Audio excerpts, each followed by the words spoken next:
అనేటటువంటి పెట్టుబడి ఉన్నంత వరకు ఇక్కడ ఒకటేంటంటే వీళ్ళు ఓట్లు వెయ్యకపోవచ్చు కానీ ఓట్లు తీయడానికి పనికొస్తారు.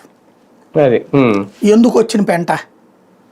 దోపిడీకి గురవడానికి వాళ్ళే సిద్ధపడుతున్నప్పుడు మనం ఎందుకు ఆపాలి సమాజం కోసం?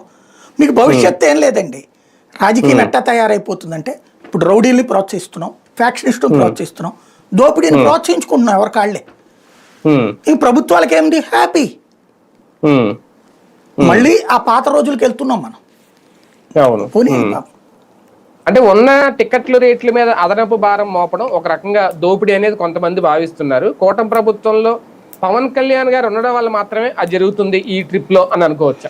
అట్లే లేదు, ఎంతమంది కూడా పెంచుకోవడానికి ఇచ్చారు, అది ఆయన అనడానికి ఏం లేదు. ఆయన కూడా ఆయన సినిమాకి కూడా అప్లికేషన్ పెట్టిన తీసుకున్నాడు కదా. కాబట్టి పవన్ వల్ల అనడానికి ఏం లేదు.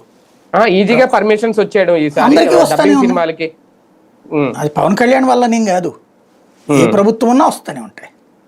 అంతేనా? కాకపోతే ఇంతవరకు అట్లాంటి వాటికి డబ్బులు అడుగుతున్నారని నేను అనుకోను. ప్రభుత్వాలు డబ్బులు కూడా లంచాలు తీసుకుని ఏం చెయ్యరు, పర్మిషన్స్ ఇచ్చేస్తారు. పోయేదే ఉంది, మన డబ్బులు కాదు కదా, నా జేబులో డబ్బులు కానప్పుడు ఊరంతా దేకితే నాకు పోయేదే ఉంది. అది ప్రభుత్వాల తీరు. ఇప్పుడు ప్రజలు దోపిడీకి గురవ్వాల్సిందే, ప్రేక్షకులు అంటే వాళ్ళకి ఇష్టపడి దోపిడీకి గురవుతున్నారు. అంతే అంతే అంతే.